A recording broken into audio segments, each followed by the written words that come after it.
I'm Natalie McCool and welcome to my podcast McCool and the Gang. This is a special series of episodes where I'll be chatting to female artist producers about music production. The reason for this special series is that earlier this year I was awarded an Arts Council grant to develop my own music production. As an artist, I've always had a vision for my music, and when it comes to the production, it's something that I've always been heavily involved with. And most recently, I 100% recorded, produced, and mixed 2 tracks from my recent album, Memory Girl, something which I'm incredibly proud of.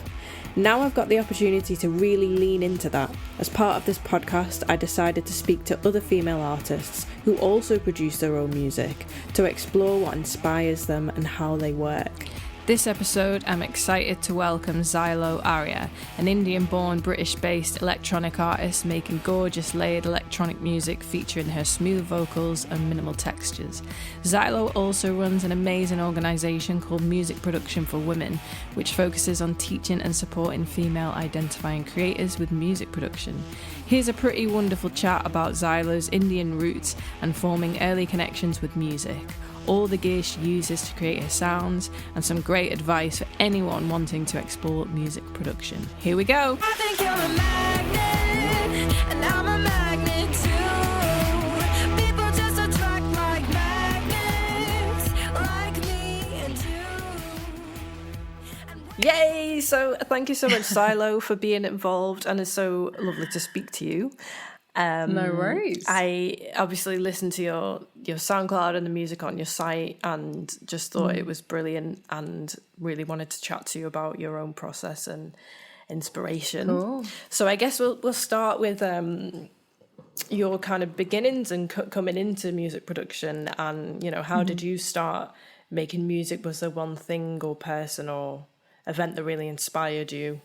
I guess if there was a person, probably the closest thing would probably be my grandma. So she was a singer and she loved music.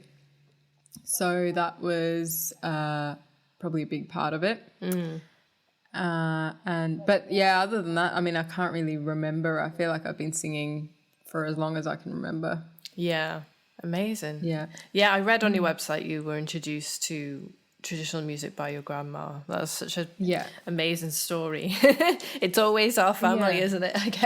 I feel good or bad. Yeah, good or bad. And I kind of want to get an idea of what artists and music inspire you, and also if there's anything non-musical that inspires you, for example, like books or films or art or anything like that. Well, lately it's been a lot of just real events, I guess, like things that have happened in my life that I've felt compelled to write about, or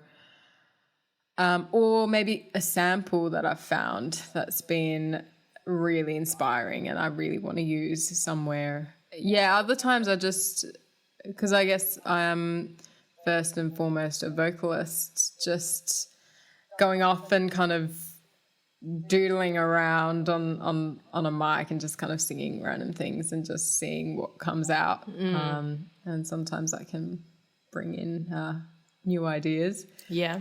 But I'd say it's not like a set process or a similar thing every time. What are the kind of artists and music inspired you as you were growing up, or like even recently? I grew up with a lot of Indian music around me, and I think that's influenced the kind of music that I make as well. People usually say they can hear sort of Indian influence in the kind of melodies that I sing, or the chord structures or whatever, and I think that just sort of happens without me trying to do that. So I guess I was around that, and then more recently just love sort of like down tempo, chill, electronic kind of stuff. Like James Blake or Caesar as well, FK Twigs.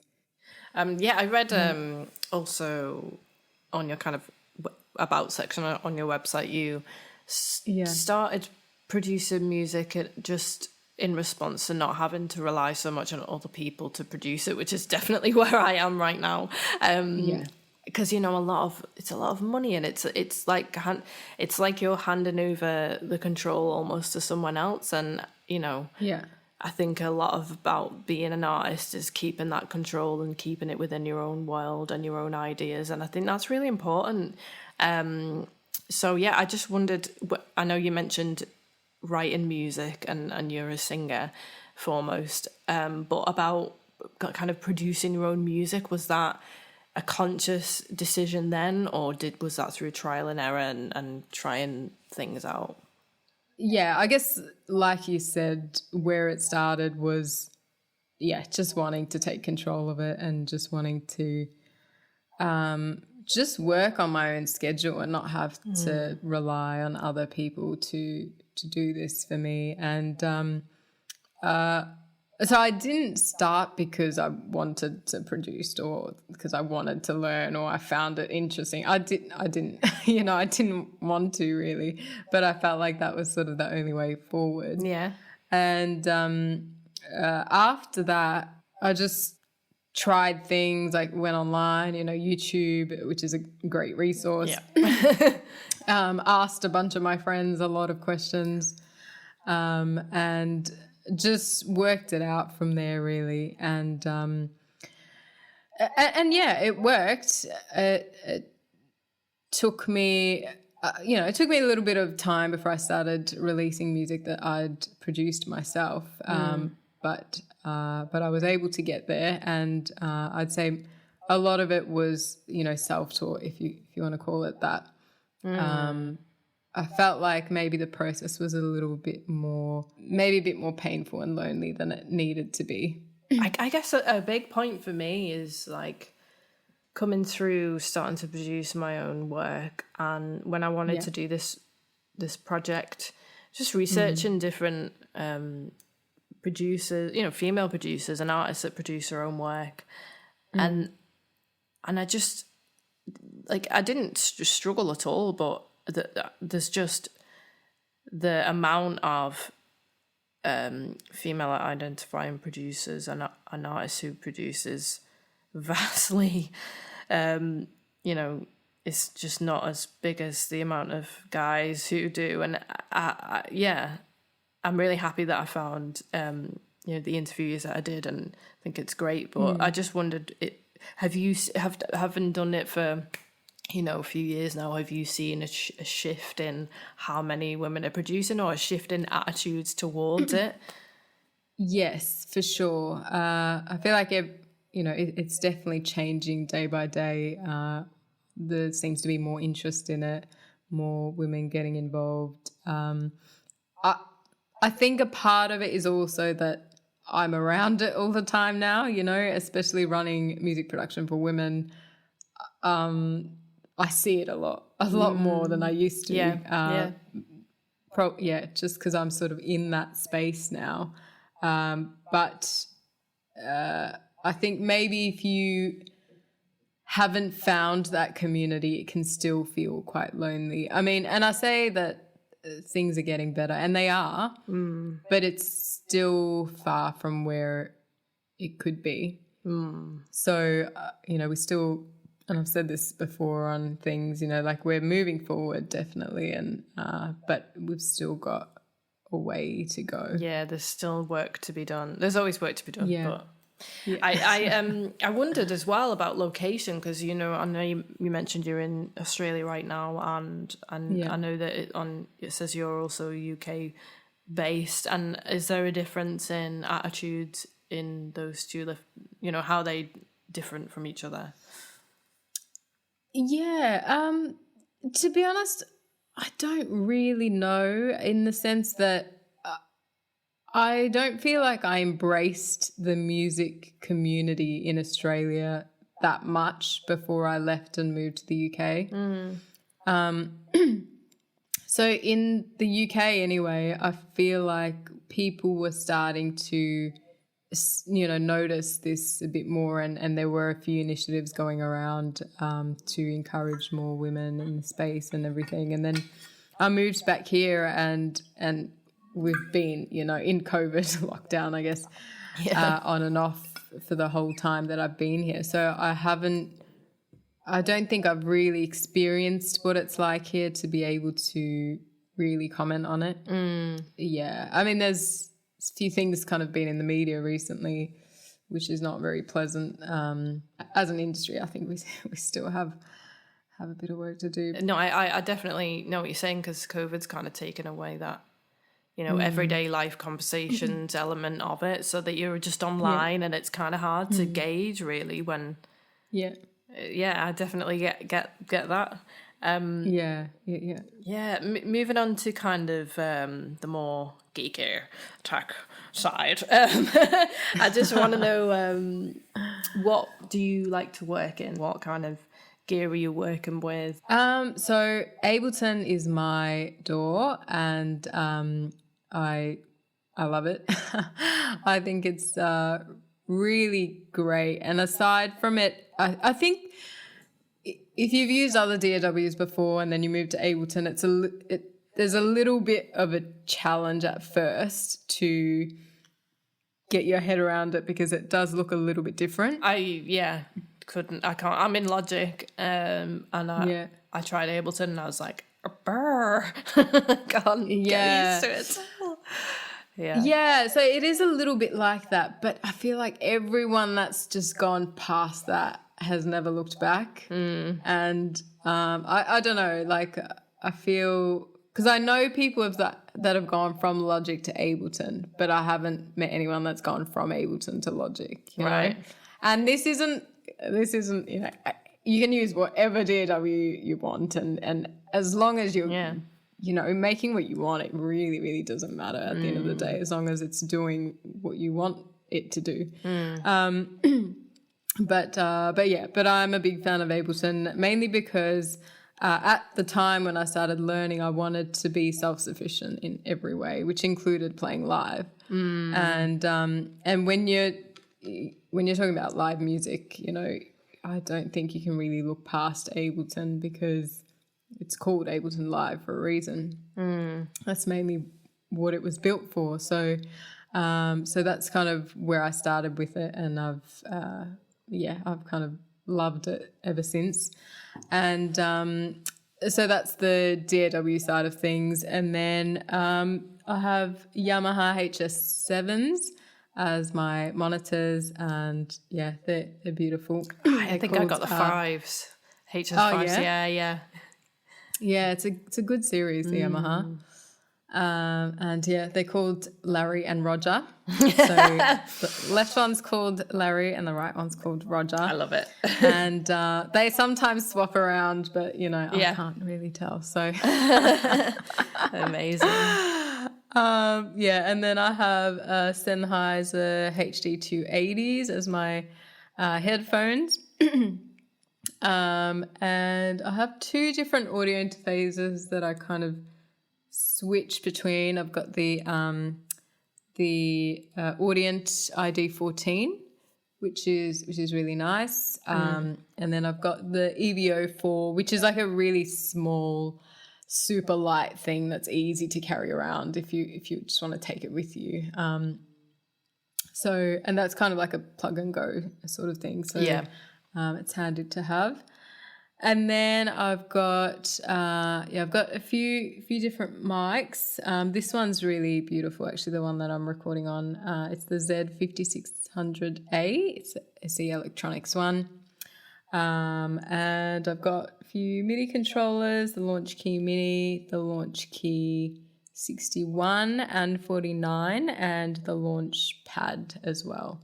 So all the Novation gear. Amazing. It's good for live as well. Yes, exactly. So that's sort of my setup. Yeah. Yeah. Amazing. Do you a question that's been really interesting from everyone's point of view is, you know, Yeah. how much you use kind of real hardware in comparison to virtual instruments, and, you know, is there any particular sample libraries that you know, like go to for, you know, drums or bass or, you know, samples? Yeah, not really, to be honest. I'm kind of in the box sort of person. So I think when I first started, I was sort of really obsessed to get all these different samples and libraries and all this stuff. Whereas I think sometimes it's better to have less and know how to use it well, because every instrument, there's, you know, a million different things you can do to manipulate it and that. So I think sometimes that's a better thing than having heaps of different plugins or VSTs or whatever. Everyone said that. Oh, okay, cool, yeah. It's about the ideas. Yeah. Yeah. Yeah, exactly. A really great question has been, and everyone said something completely different, is, you know, when you find a sound or technique or like a particular plugin that you just hammer for like the next 5 songs and you're like, I just love this sound, or like it's like a happy accident, or it's you stumble upon something. Is there anything that you're loving at the moment that you just can't get enough of? I think there was a phase where there was this like one synth preset, which I've forgotten the name of, but yeah, I've definitely used it in multiple songs just because I just loved it. Yeah. So yeah, it happens. I love how that can just inspire, you know, you to make more pieces of music. It's like mental, but it's great. Yeah. How much do you mix your music as you go? You always think about it, I guess, as you're producing,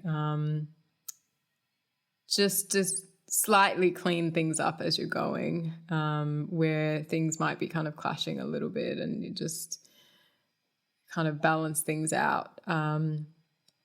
But I recently started sort of mixing my own music, but I try not to overthink it while I'm in the production phase, because you can kind of fall into the trap of EQing something for ages and then you've sort of lost the idea of the song. Yeah.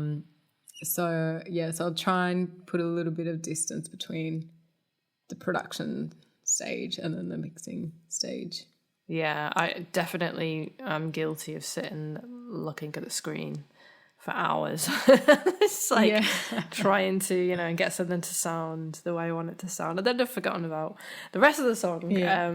It's a thing. It is, and people have said varying things, so I just wondered. Everyone's different, aren't they?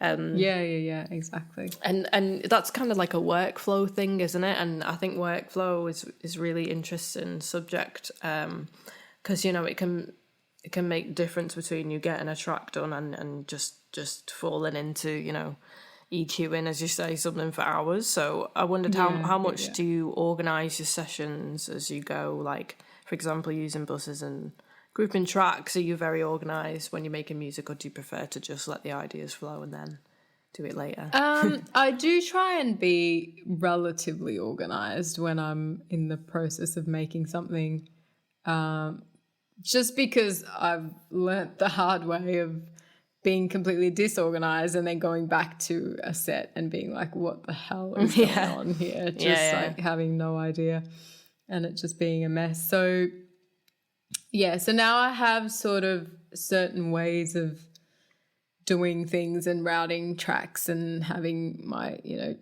vocal bus and kind of a drum bus and that kind of thing. So I think I've found a way that works for me, and, you know, with color coding and grouping things, and so that your eyes can quickly find what it is that you're looking for. So I think it's important, and I've gotten better at it as I've gone. Do you always use buses for effects? Not always. Depends what I kind of want to do with it. Sometimes I'll put them directly on the track depending on, what kind of effect I want it to have. Vocals, there's not too much I'd put directly on the track other than, I guess, EQ or compression. But other things I'll probably kind of use a bus for. Yeah, but I mean, there's so many ways to achieve the same thing, and I think it's just whatever you're comfortable with and how you like to do things. How much do you, because I know you mentioned sample libraries earlier, but with building tracks, so how much of it do you kind of build from, individual drum loops, or is it kind of like, do you ever use longer samples, or do you like to build everything piece by piece? I'd say, again, it varies. I wasn't a big fan of using loops previously, and I would build pretty much everything. But recently I've been experimenting with loops a bit more. So like I've got a release coming out in about 3 weeks, and that one's got probably the most loops that I've used. And yeah, I just used the loop initially to just have something to record it with. And then I kind of got attached to it and kind of just kept that. And I was thinking to replace things, but then I just liked it the way it was. And then kind of another melodic sample that I had, I just chopped it up and did a few things with it. But I guess that's a longer sample as well. Yeah. So, yeah, it's funny. Like, I think I used to see that as a bad thing, like using loops and stuff. But, it really, really does not matter. If that's what, makes you feel creative, then that's awesome. So, yeah. Yeah, I discovered it earlier that, that Yummy track that Bieber did is actually a splice loop, and they just wrote it to that loop. Oh wow! Isn't that that just blows my mind, and it's been used like loads of times apparently. So that's just an example. Exactly. It's mental that I can't even believe that. But I have a hypothetical fun question. If you had a vocal stem, and you were going to start creating an idea or a track from it, what would be the first things you would do to it? I would, the first thing I would do would be like warp it to get it to the right tempo of whatever it is that I'm using. And then I like kind of turning it into something that's really not recognizable as a vocal. And sometimes I like finding random plugins that I don't know what they do and just throwing it on there and just seeing what happens. Yeah. And sometimes I do that just to those happy accidents. I feel like sometimes it's sort of annoying. They happen less and less because you kind of know what more things do as you get used to it. So I'm like, how can I make something that I'm not going to know what's going to happen? Because I remember that being a really fun part of creating. So I'll kind of put random things on there. And I like playing around with EQ as well, just finding a really or just moving random EQ things around just to see what it does, what's going to happen if I boost a certain frequency and then just take out maybe all the low ends and maybe having like a sort of like phone kind of sound from that. And then I might put it into a sampler and just cut it up and see what happens. And maybe there's a certain part of it that I really like.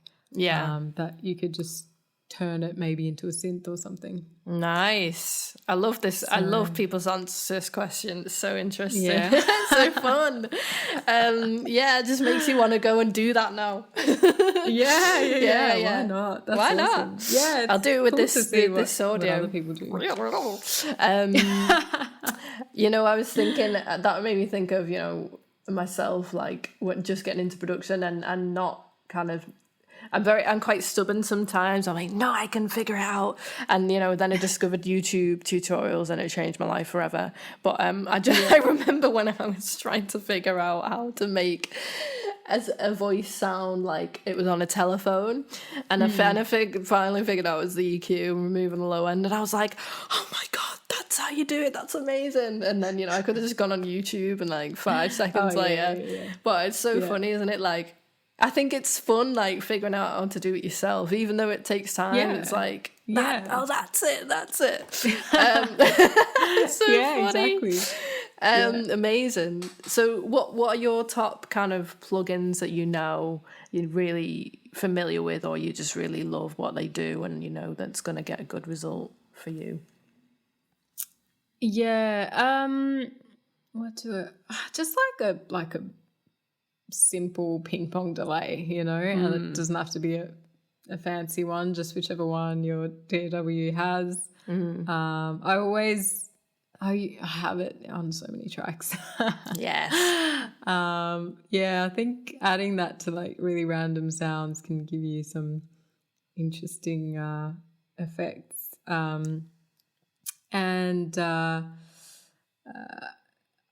do like Valhalla's supermassive reverb. And it's amazing. Everyone, it's so good. I didn't know it was free. I thought you would have to pay for it, and then because I was kind of getting my plugin library together at the moment, and went on Valhalla site, and you can get the supermassive one and the other one, the spacey one, modulator, for free. Okay, right. I was like, the supermassive one is amazing, isn't it?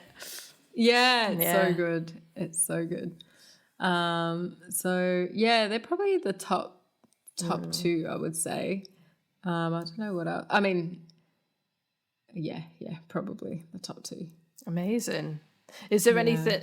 I know that it's always kind of good to talk about fun effects and things, but is there any kind of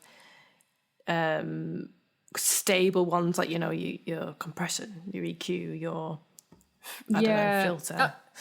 I mean, with all that, like I said, I just like to stay in the box. Like whatever comes in Ableton. EQ8 does a great job. The stock compressor, the glue compressor in Ableton, it does what I want it to do, and I'm familiar enough with it. So I haven't really experimented with loads of other things that I'm kind of familiar with on Ableton. So I think they do what I need them to do. Yeah, they all do the same job, really, don't they? So what's the point? Keep it simple, guys. And I probably just don't know enough for for having to justify having a bunch of different things that do a slightly different thing. So I wouldn't know either. Amazing. Is there anyone else involved in the process when you're making original music? For example, mixing and mastering, or do you prefer to do all of that? No, I don't master. I don't master my different music. Thing, I've isn't started it? to mix. I just it's enough to think about. I think without that. So mixing. So the last few things I've worked on actually were mixed before I started mixing and mastered by Clinton McCreary. He's based in the UK in London, and he does a great job and really nice to work with. So he's been doing just the masters now, and other than that, not really actually. I feel like I used to get involved in a lot more collaborations previously. So maybe it's something I need to do again.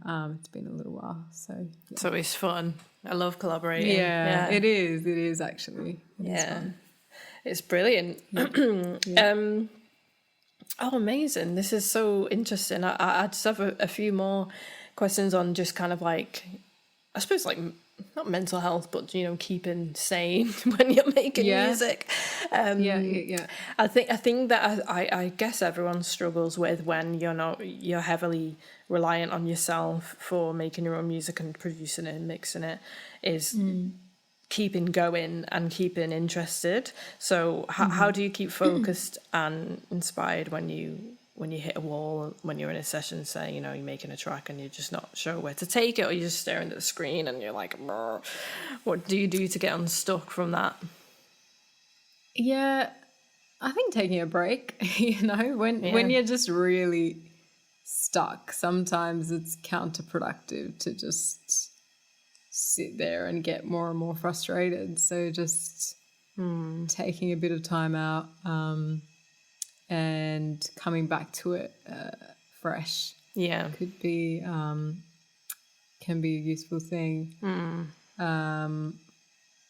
Or I don't know. It's a tough one because I mean I do have, I guess, like so many creators, so many unfinished tracks. So it's one of those things that sometimes when you do take the time out and you take too much time out, then you're not in that headspace anymore. Yeah. And then it can become a tough thing to get that done. Yeah.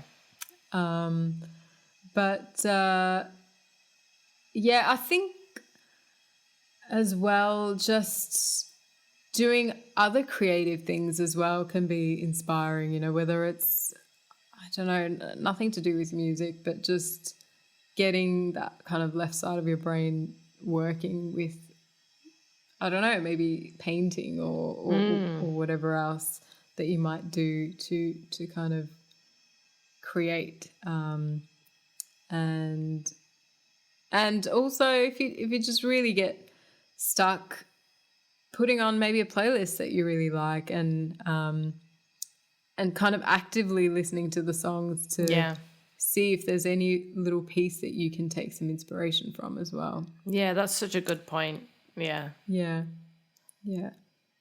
I should do that more. Yeah, me too. yeah.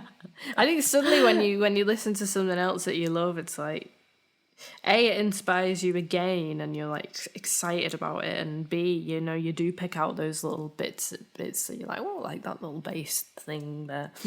Yeah, that is a really good point. That's some really good advice. Thank you.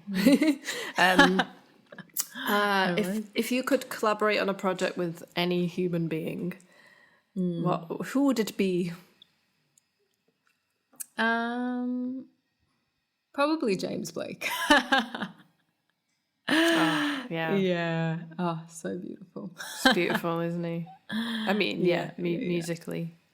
Yeah. I don't think I even know what he looks like. He's kind like of faceless. Yeah, isn't it? A lot of the album covers, but the music is yeah, definitely.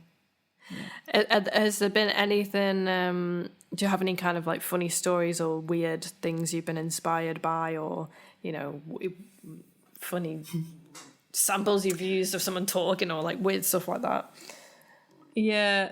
Well, there's this like fantasy novel, which I'm not really into that kind of those books, but one I was doing like a 7-week holiday once, and I just wanted a book, something really long that I could kind of take with me. And it was the first one of this series called The Way of Kings by Brandon Sanderson, and I would highly recommend every single person I've told this to that started reading it. It just like falls in love with it even more than me. Okay, yeah. I love fantasy, you see. So that would be good for me. Then you have to. You just have to get on this. Yeah. So yeah, I started reading this book, and there's this character in it called Dullana Colon. And like, just like such a perfect human being, you know, like just really strong character, really kind of on the kind of moral high ground, but like just a solid person. And I was just so inspired by this character, and I made a really funny kind of song about him. And I sent it to one of my friends who I got into the series as well, and he was just like so in love with it, and I was like, oh, how good is it? But it's very funny, like it's because he's like a soldier, and it's got these like kind of metal like sounds in it with like armor. Amazing. So, I don't know. That's so cool. Yeah, it was really fun to make actually. So yeah, it's funny how you can get inspired by random things. Yeah, I love that. Yeah, amazing. Yeah. Do you have any? I mean, I know that you probably say things like this all the time because of your organization, but do you have any advice for women who are starting to produce their own music? I actually don't get asked this much. I ask this of so many people, but